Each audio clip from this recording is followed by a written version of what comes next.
Hello everyone and welcome to our fourth round of the Liqui Moly Pro Sport Bike class in the Mopar CSBK Canadian National Motorcycle Road Racing Championship here at Atlantic Motorsport Park.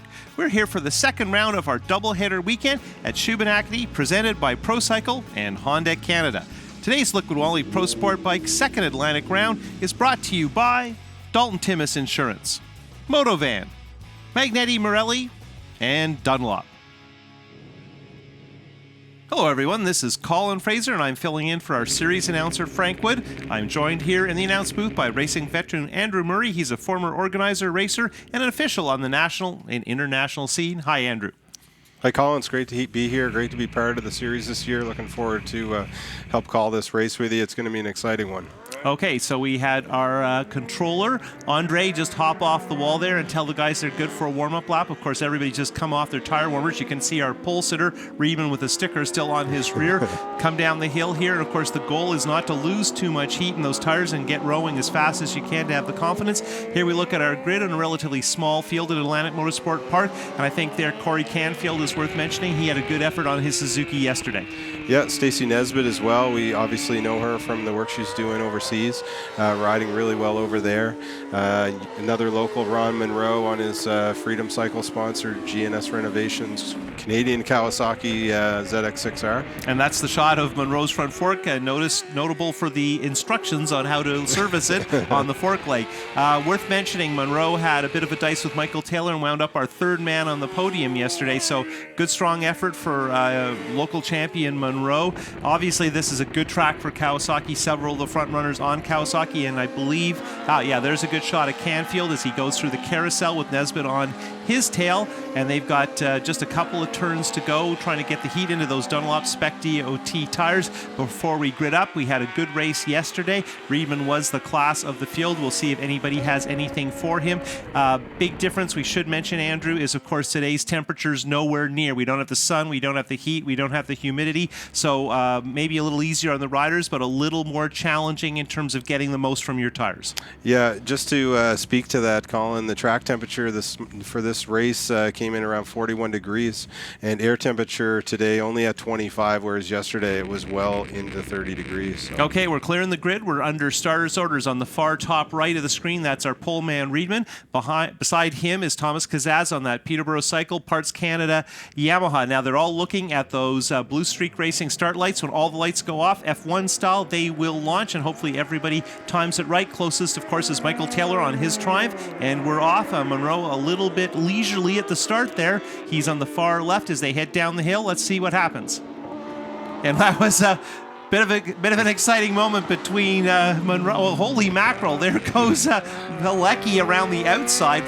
Real ambition on the first lap on arguably slightly cold tires, so a little crazy here. So let's go on board. This is second place Taylor. We're chasing Reedman, then Thomas Kazaz, Liqui doing one heck of a job. Monroe, who got shuffled back, with Stacy all over him. So pretty aggressive stuff for the second race of the weekend. Very aggressive. It's good to see Michael Taylor, obviously the veteran here, out there and running in second as they crest over turn 5, trying to get that bike settled and into that back straight. You can see some of the riders in back, even Ron being pushed out off the racing line leading into turn 7. Yeah, and I don't think Ron Monroe was expecting to have to deal with Liqui, the rookie pro, showing very well on his Kawasaki, and he's had a bit of an up and down weekend, which is often the case when you're learning your way around Shuby. Now we're looking backwards from our leader Reedman, his Kawasaki, and he's got Taylor and Kazaz glued to his tail as we head up the hill onto the front straight to complete the first lap here at Atlantic Motorsport Park. And this is what we want to see, nose to nose, nose. And there's Liqui and Monroe continuing to go at it full tilt.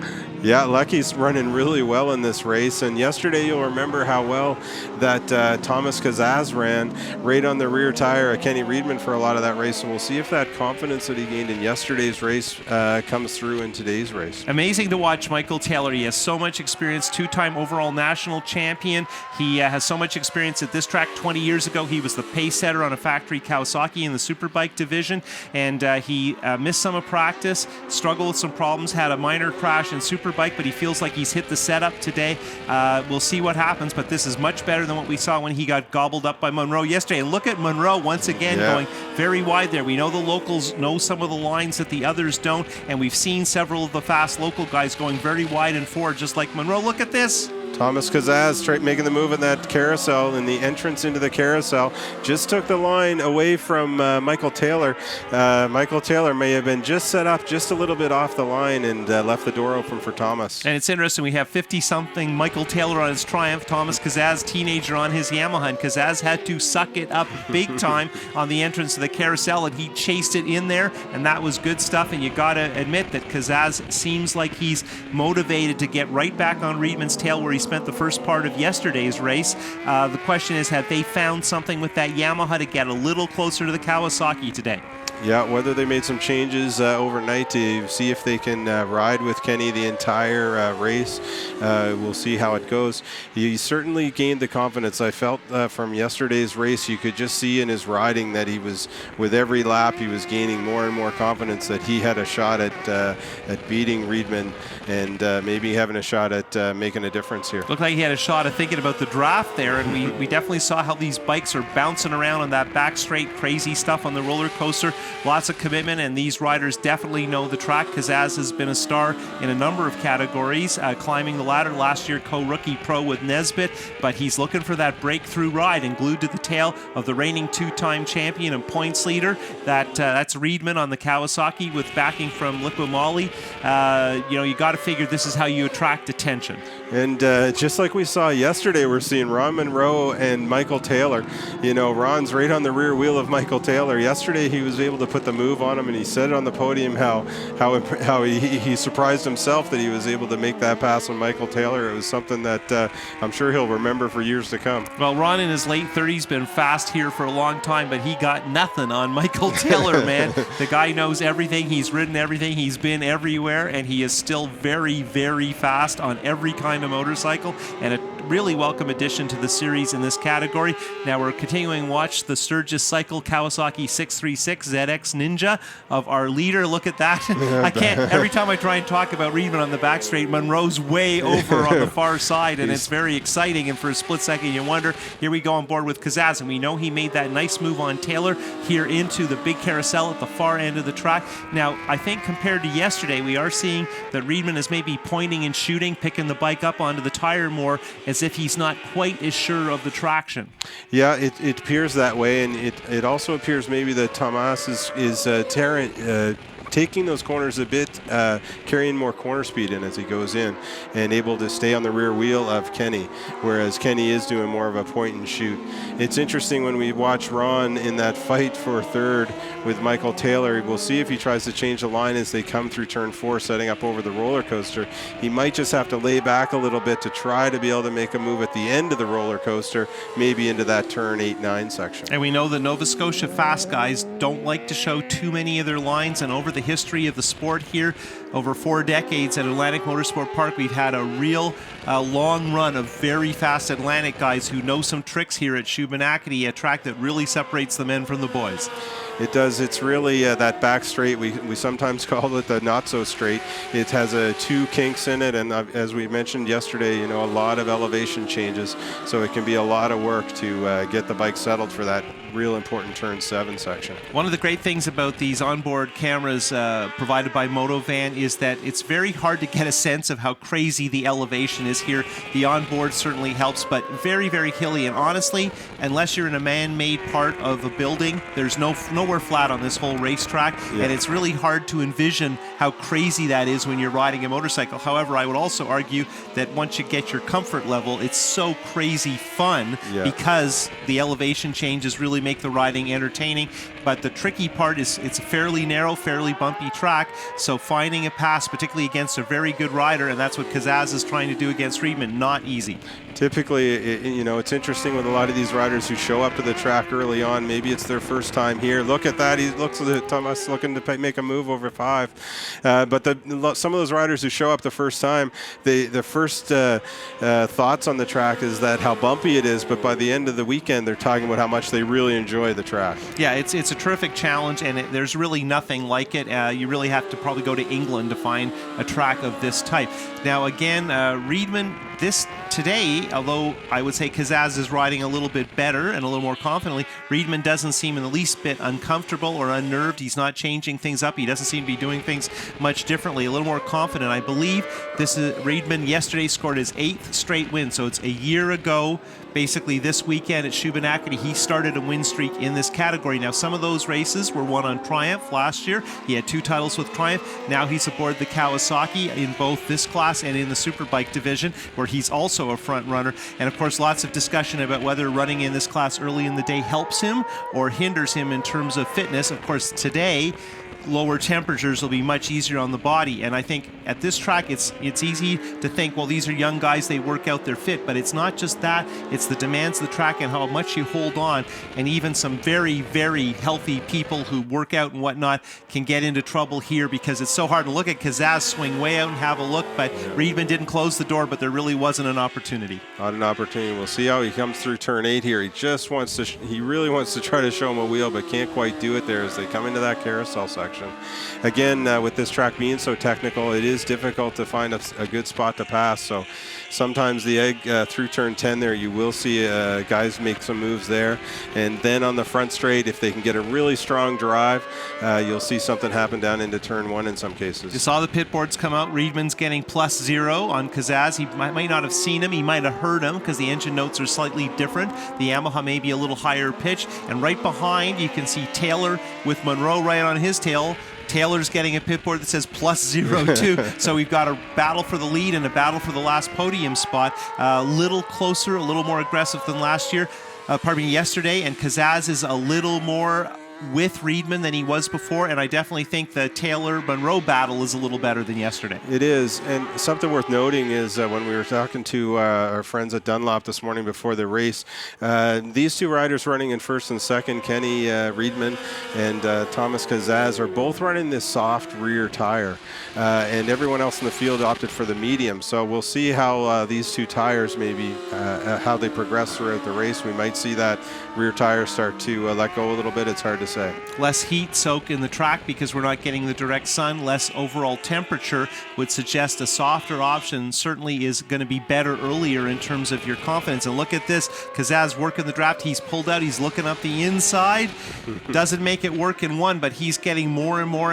I don't know if it's ambitious, aggressive, but of course, one of the problems, Andrew, I think, when we've had this experience in traffic, and most of us have done most of our racing in traffic, is when you get behind someone after a while, it starts getting more difficult to pick up the opportunities because you're used to following him, and you almost start picking up his habits rather than using your slight differences to try and forge some kind of edge. You can start to maybe lose some of your focus in terms of trying to find ways by, and you don't want to force an issue. You sometimes have to let and wait for it to come, but you also have to remain calm and be ready to make a move when it happens, when that opportunity comes. So we'll see how Thomas does here again through turn 7. He's right on the rear wheel as he leads through turn 8. Right on the inside, he wants to just draw more power there into the carousel and maybe be able to make a move, but he just can't seem to get the traction down or get the power down in that section. So we are sure getting a terrific look at Riedman and how he rides that Kawasaki 636, and he looks very, very confident. At one point there, at the bottom before there, we see the halfway marks. For a split second, Thomas started to step it out. He was aggressive on the throttle. Then partway down the roller coaster for a moment, Riedman's foot was off the peg, and this is a lap at Shuby, right? Like it's to do one corner perfectly is almost impossible. To do a lap perfectly, probably not possible, and certainly not a race. And you could argue that fixing the little problems, not getting overcome by distress that you're not riding perfectly, getting it to flow even with some problems is maybe the most important and the most difficult challenge, and that's where someone like Monroe has the edge from all the laps. That's true, yeah. All the seat time, we talked about it yesterday, how important the seat time is at this track. You don't want to say that there's smooth lines in there, but that local knowledge that Ron has is allowing him to still say in that battle for third that just behind these are leaders here. So what scares me a little bit here is, Kazaz is a young guy. He's got a lot of experience for a young guy on a lot of different bikes, and I see him starting to work the lean angle more and more, and that's there's a little bit of time there, but there's a little bit of risk there too. And let's not forget that we just saw that halfway point. So, you know, anything could happen in terms of weather and so on. So at that halfway point, you know, he might be thinking, if I'm going to make a move, I'm going to have to start really thinking about where I'm going to do it now. So. Well, and also we have the old Steve Crevier discussion, right? At halfway, they could call the race official. Yeah. So at halfway, you need to start trying to figure out to lead it. And when you get to like 70%, if there's a red flag, that's going to be the race probably. Yeah. So at a certain point, every time you lead a lap from here on in, you're much closer to the victory because they're going to count back if there's a problem. So you are into some real actual technical challenges that a good rider is going to do his best to check off those marks, just like Riedman right now is probably going to lead the most laps and get the bonus for that. He earned pole, he got the bonus for that, and he's just picking up the points. His biggest challengers have been Kazaz and Taylor. Both of them have crashes, so it's also worth mentioning that Riedman is under no pressure to win this race. He's very good in the championship. The pressure he's under is the perfection of his performance. That's right. And Thomas really wants to make his mark, there's no question, and he has the talent, and he's building that confidence with every race, and he's able to hang with Kenny, so I know that he'd love to pick up a win here at Atlantic Motorsport Park. Yeah, we have that Scott Cameron-built Kawasaki, probably has a little more mid-range than Kazaz's Rob Egan Brooklyn Cycle Racing built Yamaha, and different motorcycles, different strengths. Yamaha's historically not the most successful bikes here at Atlantic Motorsport Park. Kawasaki's more so. Riedman, of course, wow, it's just crazy. Kazaz is so comfortable being right on top of Riedman there. I wonder what Riedman would think if he knew how close Kazaz was. Well-respected competitors off the racetrack, you know, and I think they probably enjoy riding together. It'll be interesting for him to see this playback and see how close he really was. Well, you know, the racers do watch these partly to see what we're saying, but mostly to see how they really rode and where the strengths and weaknesses are. And it's interesting, you know, the Riedmans have actually helped the Kazaz team get things done, and with parts and whatnot when they've had problems. So good camaraderie there. You know, Kazaz still a pretty young guy. I think there's a lot of hope that in the future he can move to the top echelon. Obviously battling for the lead with Riedman here at AMP is an important step, but an even more important step would be to lead a lap. And there he is working that draft onto the front straight, but can't quite make it work, and it's almost like he's stuck there as we're getting close to the end. That's right. And Thomas really running really well.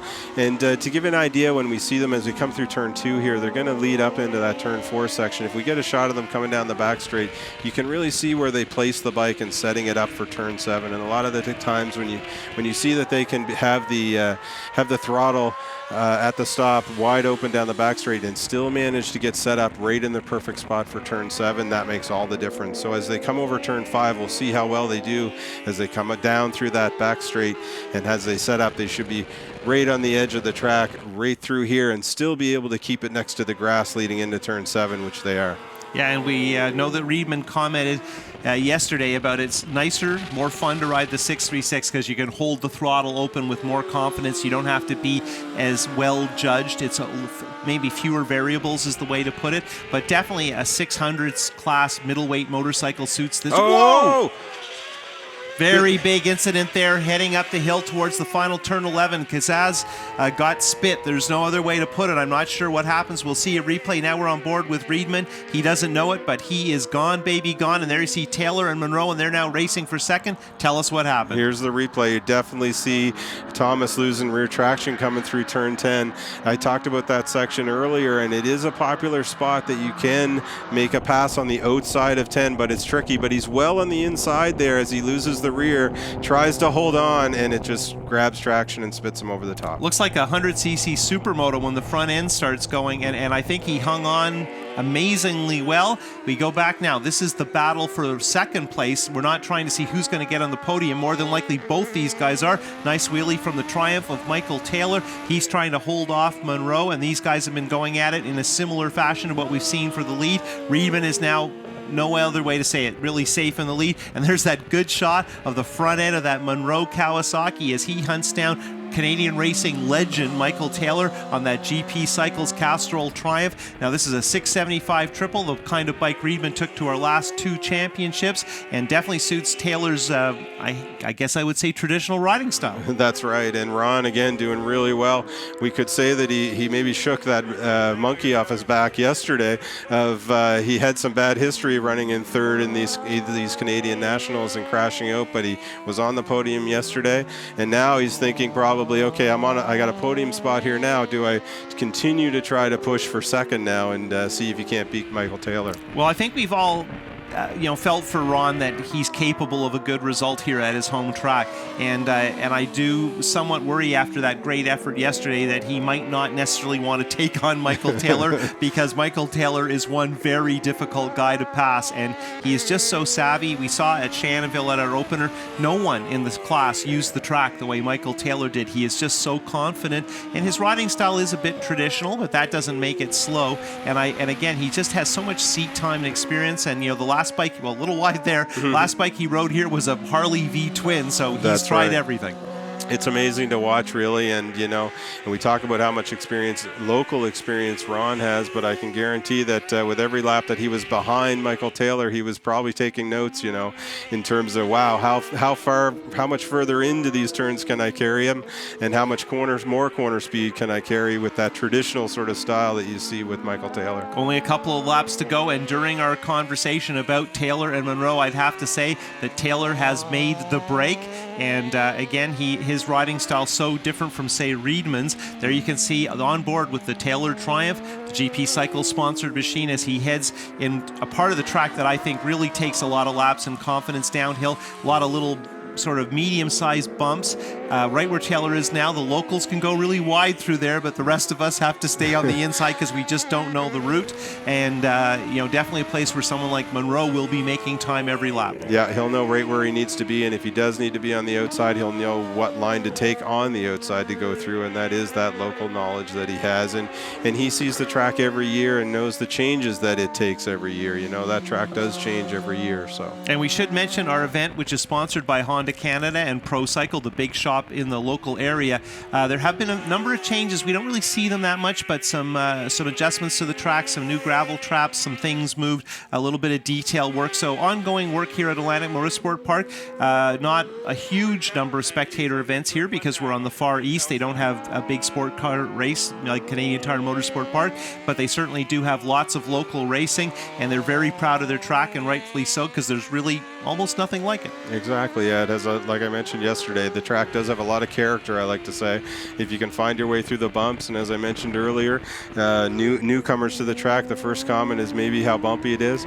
but by the end of the Sunday, you see big smiles on their face because they really do enjoy riding here. We were on board with Monroe previously. Now we're on board with Riedman. You can see there's in the distance, I think that's a lapped rider. It may be Grant Smith. We'll see as we come up. And this gives a good sense of how really Riedman is busy the entire time riding his motorcycle, that you really don't get a chance to relax. They were joking that you hardly ever get a chance to look at your lap timer or pull a tear off, that even just the most basic racing activities are a huge challenge. You can see the scratch marks from the Kazaz incident as we head up the hill into the start-finish. Yeah, that turn 11 area again, and we're on our last lap now. We'll see that as he would have seen that as he passed going down into turn 1. He knows he has that lead. He's just got to keep riding his consistent style that he's been doing. Doesn't need to push too hard.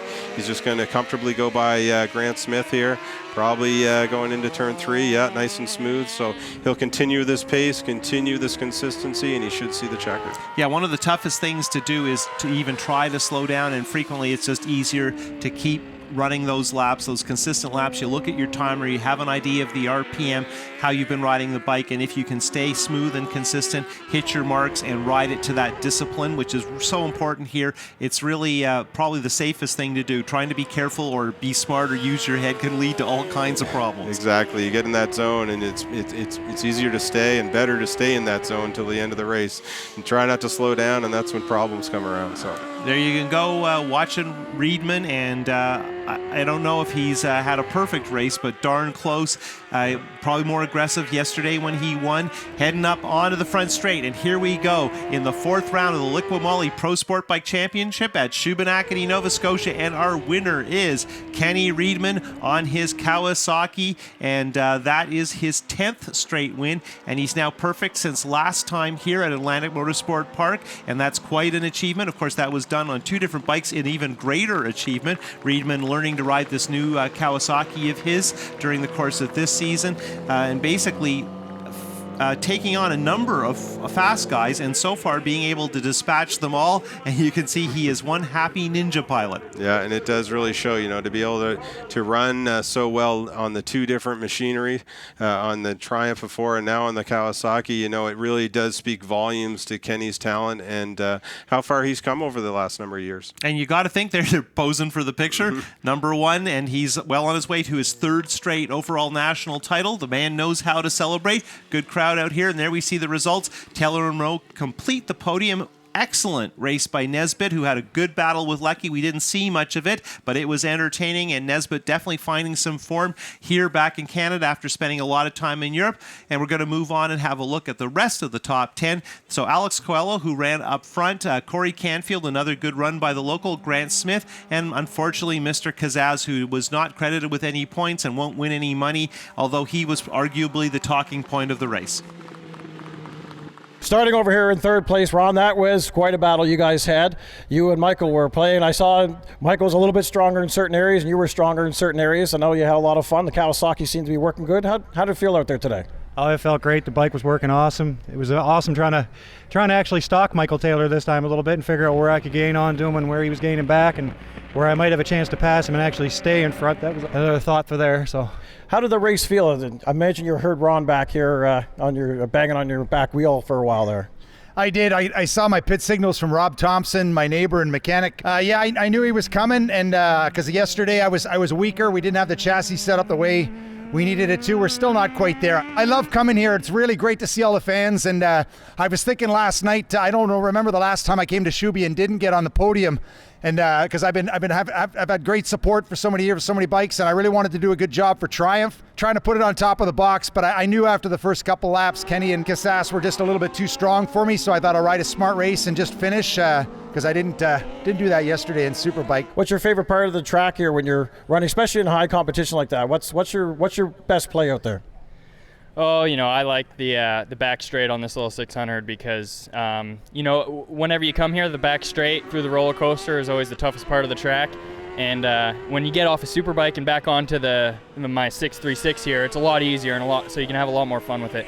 Bummed out that Thomas crashed. He was running a great race, pushing me hard the whole way. I was really hoping to be able to take it easy, save some energy for Superbike later today, but he obviously worked hard over last night and got something figured out with his bike. He was running awesome, so it's a bummer to see him go down like that. But my whole team's been working hard. My motorcycle's been working great. We didn't even turn a clicker from yesterday's race, so pretty great. It's a little cooler today, so that's going to make my job a lot easier for Superbike, and just looking forward to going and pressuring Jordan and hopefully get a win in that one. Ladies and gentlemen, the top 3 finishers here for the Liqui Moly Pro Sport Bike at Atlantic Motorsport Park.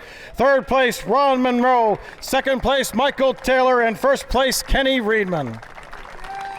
There's our top 3 on the podium. Michael Taylor regaling us from all kinds of crazy stories from the past as we look at our point standings. Kenny Riedman very close to clinching this championship. Alex Coelho on the podium at St. Eustache 2 races ago proves what consistency will do for you in a national championship. That's true. Louis Raffa down there in 7th, unable to make this race due to an incident earlier on in the week, not able to make the trip. But Ron Monroe now sitting in 8th with those 2 strong 3rd places. Yeah, raced only in 2 of 4 races and well into the points. So good effort by Ron, and we'll be back next time at Canadian Tire Motorsport Park.